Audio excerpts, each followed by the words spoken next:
American state of Minnesota.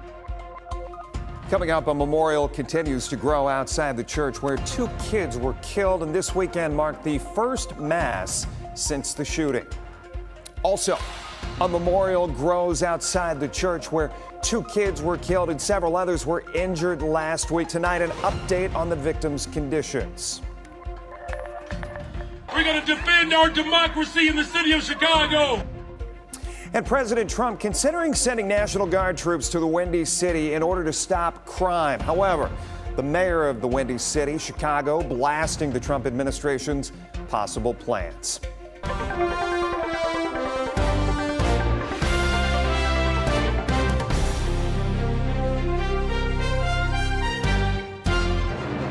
It's Toledo's only local, live, full, 30-minute exclusively streaming newscast, only on WTOL 11+. I'm Jeff Smith. This is Now.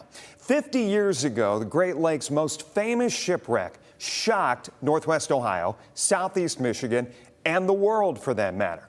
On November 10th, 1975, the Edmund Fitzgerald vanished beneath the raging waters of Lake Superior. And in just moments, the mighty Fitz, as it was known, a pride of Toledo and home to many of her crew, including Captain Ernest McSorley, they were gone. We're talking fathers, sons, brothers, all 29 souls lost. Here's Chief Meteorologist Chris Vickers with a look back. I really didn't believe that a ship that size would sink. Believe it or not, the Edmund Fitzgerald, nicknamed the Toledo Express, vanished beneath the water nearly 50 years ago. Christened in 1958, the Edmund Fitzgerald was the largest ship on the Great Lakes at the time.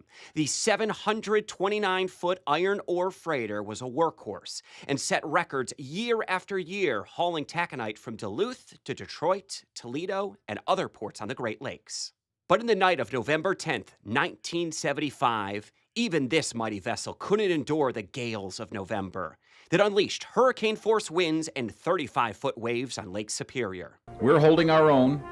We're holding our own. Captain McSorley bravely navigated the storm and radioed the ship had a bad list, was taking on water, had lost radar, and was struggling to stay on course. Minutes later, the Fitzgerald disappeared. No distress call, no survivors. We'll never forget our family members that did go down on it. We'll never forget them. Through the night, rescue crews clung to hope and searched the stormy lake. And knowing a little about hypothermia and the temperature of the water and, of course, the legend of Lake Superior,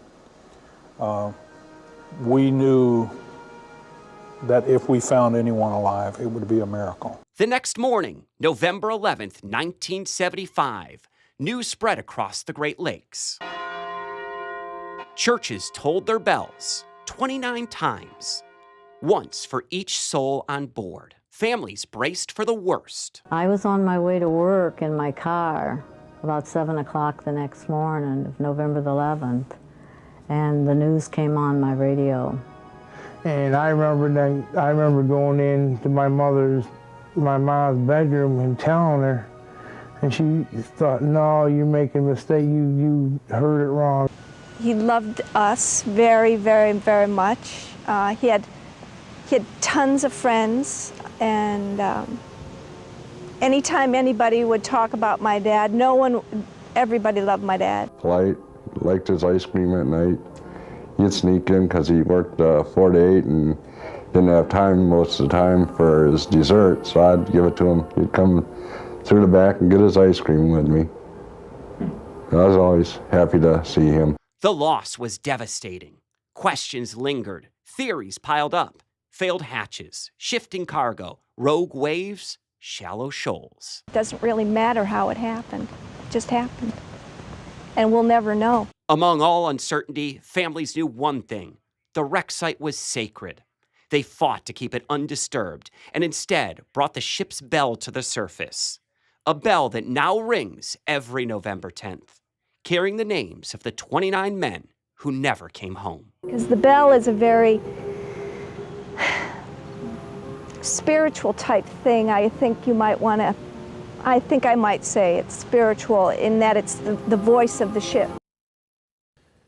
So joined once again by Chief Meteorologist Chris Vickers, who was taking us back. And I'll tell you what, I mean, we're coming up on 50 years. It's still chilling to this day what happened out there. It is, and that answer is really never going to be clear exactly what happened. But what we do know is this still stands 50 years later as the greatest loss as far as the largest ship in the Great Lakes. And, you know, Jeff, at one point, pre-1950, there were some 8,000 shipwrecks that occurred on the Great Lakes.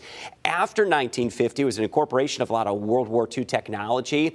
The shipwrecks that occurred on the Great Lakes diminished to just a few dozen. There were some noteworthy ones. But at this point in the 1970s, it was thought that ships like the Edmund Fitzgerald, similar to what we heard with the Titanic, were unsinkable at the time. Talk a little bit about Superior. There were a couple of comments about with her history or with the, I guess, the legend of Lake Superior. What were they referring to there? You've heard the gales of November, Sure. right? So those are the storms that often work up in the seasonal transition. November is a month towards the tail end of the shipping season where we can get very violent storms. There have been storms similar to this in the past, most noteworthy back in 1913 as well. But of course, we didn't have the technology to weather forecast back then. So as we dive deeper into this over the next 10 weeks, we're going to recreate that storm that took the Edmund Fitzgerald down. We're also going to answer that question. Could it happen again? And also going to highlight some technological advances that we feel keeps modern shipping so much more safe and prepared nowadays. But of course, we're also going to be honoring the lives and the legacy of those 29 souls that were lost. 14 of the 29, Jeff, were from right here in Ohio. 9 of them from Toledo or Northwest Ohio. We have such a rich connection. The Edmund Fitzgerald, as you heard there, was nicknamed the Toledo Express. It did direct runs from Duluth to Toledo. In fact, that's why so many called Toledo home, because for many years, year after year, it was breaking records. It was the people that worked and lived here in Toledo that kept the Edmund Fitzgerald running. So 2 things I want to touch on. First, if you want to go see that story, the pieces, the clips from 20 years ago, you can check it out on the WTOL 11 YouTube page. But I did want to talk, you touched on, could this ever happen again? And I'm sure back in the 70s, people were like, oh, it's never been this bad before. Did we get to that point where 35-foot waves were unheard of? They were extremely rare. And, you know, this storm was predicted only about 24 hours in advance, and they still didn't know how bad this storm was going to get. McSorley did alter his course in an attempt to kind of take more of a northerly track to be protected by Canada. But as soon as he turned south, he was really into the teeth of this storm, and that's when the 35-foot waves were encountered. I still don't know exactly how the Edmund Fitzgerald sunk. We're going to examine a few of those theories. But of course, we do know the result, and it has forever been etched into history and a very important piece of history. And you will not see coverage like this anywhere else. WTOL 11 is going to be bringing you 10 weeks of coverage, and you're going to see full specials here on WTOL 11 Plus, tying this all together and really honoring a legacy. Jeff, I was in the 6th grade when I first learned about the Edmund Fitzgerald, and I do attribute that and the awe of the storm that took it down as part of my passion for meteorology and what I do today. All right, so we're going to take you on a journey back in time over the next 10 weeks. Chris, thank you so much. Some other things to track for you here tonight on Now. We are tracking the stories making headlines, and expectations are growing that Chicago could be the next major city to see National Guard troops on streets. President Trump going to social media to suggest that the nation's 3rd largest city needs troops to help eliminate crime. However, Chicago's mayor blasting the administration's possible plans. Also, the Trump administration is getting some pushback in the wake of last week's shakeup at the CDC. 9 former directors and acting directors of the agency writing an op-ed in the New York Times today, writing, quote, "We are worried about the wide-ranging impact that all of these decisions will have on America's health security," end quote, adding that this is unacceptable and it should alarm every American regardless of political leanings, end quote. The group of both Republican and Democratic appointees have raised some concerns about Health and Human Services Secretary Robert F. Kennedy Jr.'s oversight of the department and the CDC.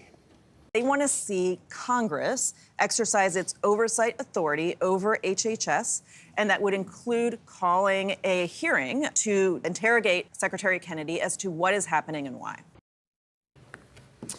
This comes ahead of a meeting scheduled for later this month with the Advisory Committee on Immunization Practices, which makes recommendations to the CDC about vaccines. When you see the windows gone, and the memorials for little kids. You just don't have words to describe it. A memorial continues to grow outside the Annunciation Parish in Minneapolis. Across the city, ribbons are wrapping thousands of trees and poles, sending a message of unity to hurting families. Mass was held over the weekend next door to where the 23 were shot during a service during the first week of school. 2 young children were killed and more than a dozen others were injured. Only 1 victim remains in critical condition. No date has been set just yet for the school to reopen. There were prayers on Sunday at the Vatican with Pope Leo. At least 800 are dead after a 6.0 magnitude earthquake hit a remote part of eastern Afghanistan near the Pakistan border. The Taliban government says more than 2,500 people were injured. This happened just before midnight with aftershocks throughout the night. Crews are using helicopters to ferry out some of the injured, and roads have been cut off, we understand, by landslides. Now into the month of September, cooler weather is going to become more the expectation. I'm going to highlight when we dip back to the 60s and 70s. It's my 10-day forecast coming up. Also still to come, the Buckeye candy. It's iconic across the Buckeye state. But what if it was to become the official state candy? One lawmaker is trying to make that happen.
Welcome back. If you're watching us on WTOL 11 Plus, you already know about our exclusive streaming platform, but do you follow us on social media? Right now, there is video that you have to see on our TikTok page, including content from the WTOL 11 weather team. Here is meteorologist Kaylee Bowers. September 1st is the start of meteorological fall.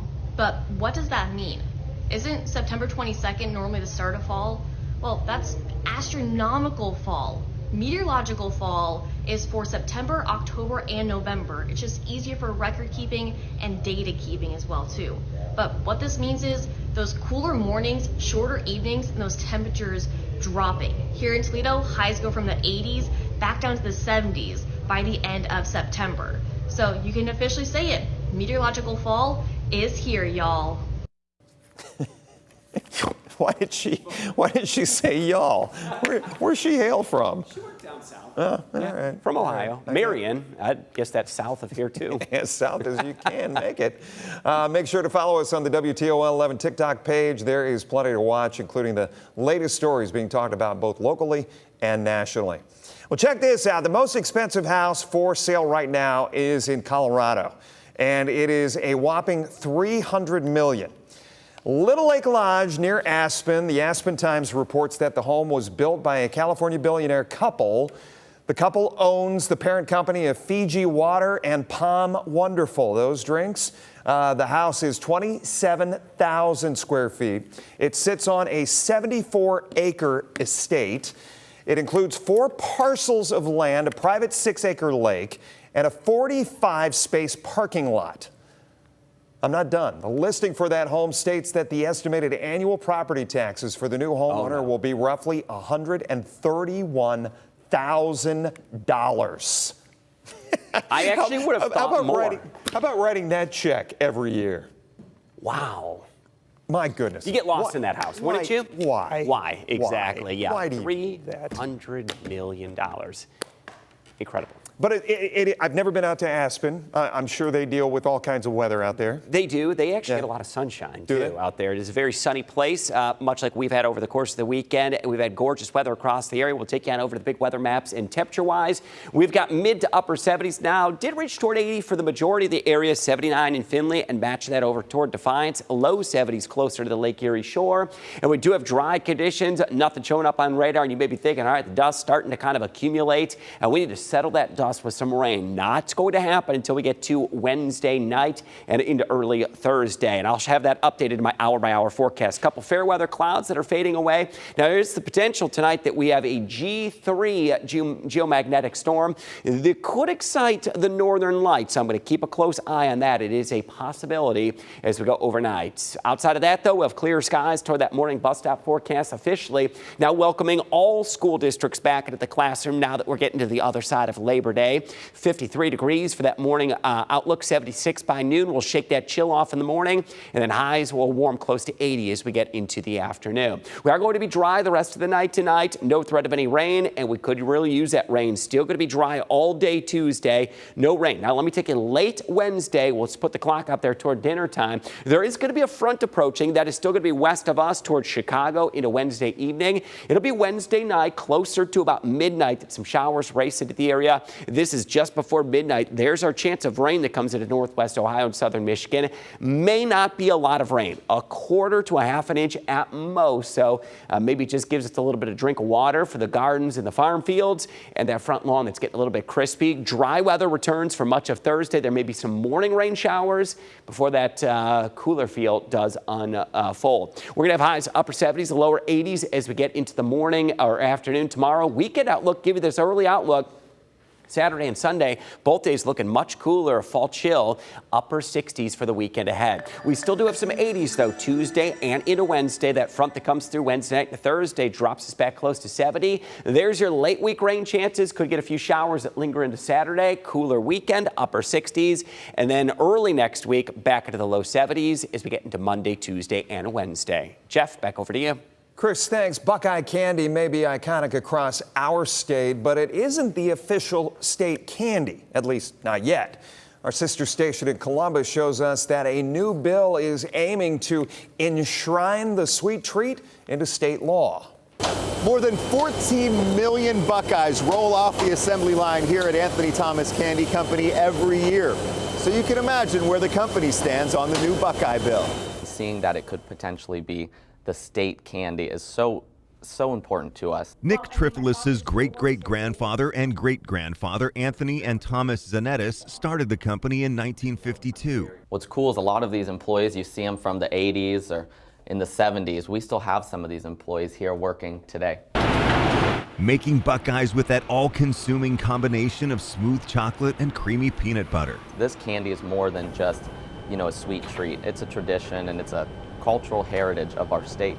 I didn't realize it was state candy. So, State Senator, Ohio State Buckeye fan, and Buckeye eater Bill DeMora introduced the bipartisan Senate Bill 247 to designate the Buckeye as the state candy. He says it makes sense because so many people love the treat, and it looks like the nut off the state tree, the Buckeye tree. Plus, he says this bill is a nice break from legislative contentiousness. Having a bill like this is just something to take your mind off it, that something is not controversial, it's kind of fun. He got the idea from a new staffer. My new aide, who worked at a candy store, the Buckeye lady, over the summer. And she actually was the one that introduced the bill to the state senator. Alicia Hindman owns the Buckeye Lady Candy Store in Columbus. Hand making the stuffed Buckeyes. They put a twist on the traditional Buckeye. We stuff them with extra ingredients. So we actually trademarked the term stuffed Buckeye. Whether traditional or stuffed, the Buckeye Lady and Nick at Anthony Thomas agree on the Buckeye Bill's potential positives. We could say like, oh, we serve the official state candy of Ohio. Lawmakers are scheduled to be back in session in mid-September. I suspect they'll want to do a lot of research on this topic before voting on the bill, just like I did for this story. That is so good. We thank our sister station WBNS for that piece. Coming up, 2 men convicted for beating a Lucas County man and burying him alive decades ago. The governor delaying both of their death sentences. And the family of the man who was buried alive speaking to WTOL 11 as they seek justice. The annual Labor Day parade steps off in downtown Toledo. While this was going on, Libby glass workers continue to walk the picket line.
Great to have you with us here on WTOL 11 Plus. Now we are breaking down your top stories tonight.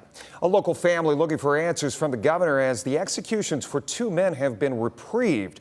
2 men, Archie Dixon and Timothy Hoffner, they were found guilty of kidnapping and murdering 22-year-old Chris Hammer in 1993.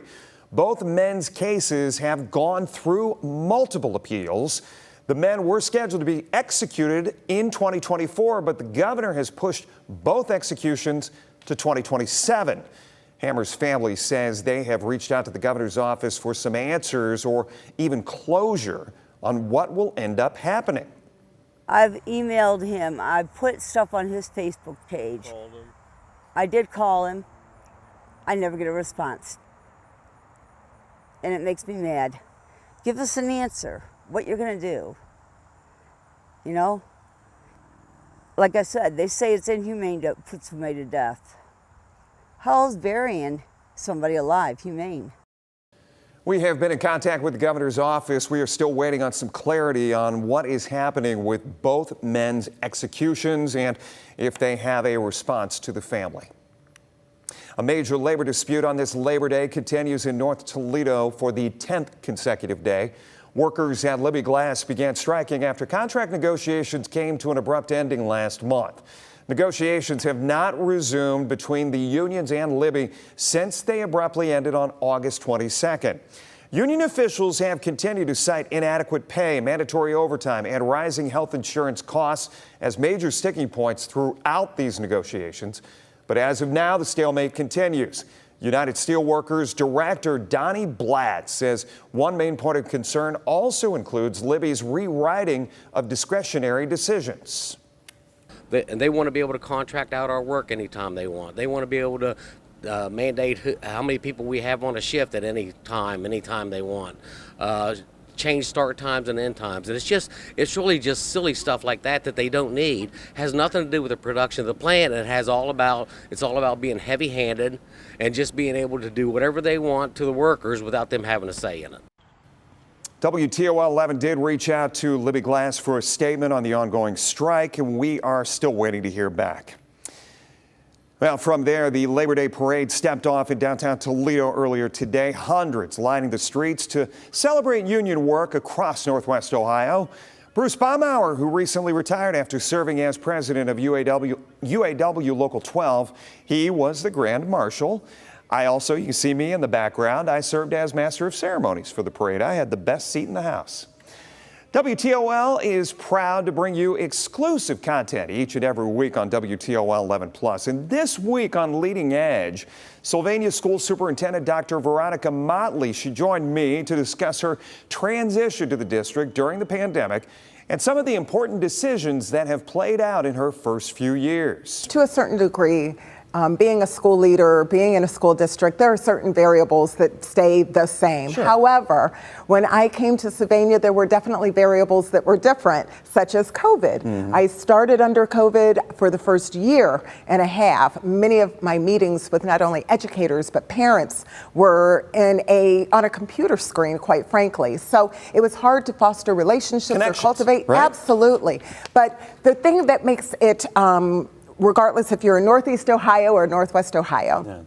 Being in education is about helping children thrive, giving back to the community, having impact, and having a process and a pathway for children to go on across the stage at 18 and go on and have successful lives. So as you come into those, I guess, road bumps, let's say that, along the way. And I lead directly into transportation, and that was one of the things that you had to kind of juggle there right out of the gate, is figuring out that system, how it was going to work best, not only for your students, parochial students, getting them to school. Where are we with that? Well, you know, we did go through litigation, and unfortunately, it went all the way to the Ohio Supreme Court. But I will say the Ohio Supreme Court dismissed the case. And at this point, that I would like to hope that that argument, if you will, has simmered down quite a bit. We still provide transportation for our students who attend private schools.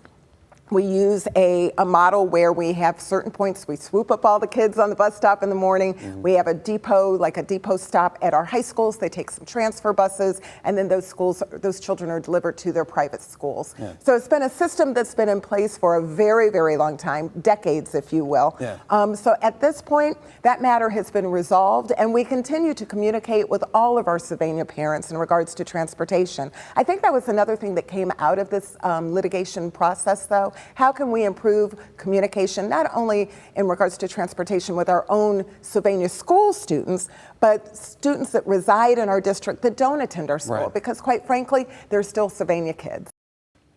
You can watch the full episode of Leading Edge after this show right here on WTOL 11+. Well, weather-wise, as Chris comes back into frame, and we are talking about some gorgeous conditions that a lot of folks have really, I think, appreciated on this last gasp of summer. It is. Now into the month of September, we know it starts to change quickly. We're still going to have another day close to 80 degrees as we get into Tuesday. Low 80s on Wednesday. We do need the rainfall, and we do get some widespread rain that will occur late Wednesday into Thursday. This could be a quarter to a half inch of rain, fairly widespread, so we'll soak up what we can get. A few additional showers possible Friday that will hold us near 70. May sneak into the low 70s Friday before another secondary cold front Saturday to Sunday drops us back into the upper 60s. Oh, it's great to have you with us. Remember, this is your home for more than just news. You can stream our full lineup of local content anytime.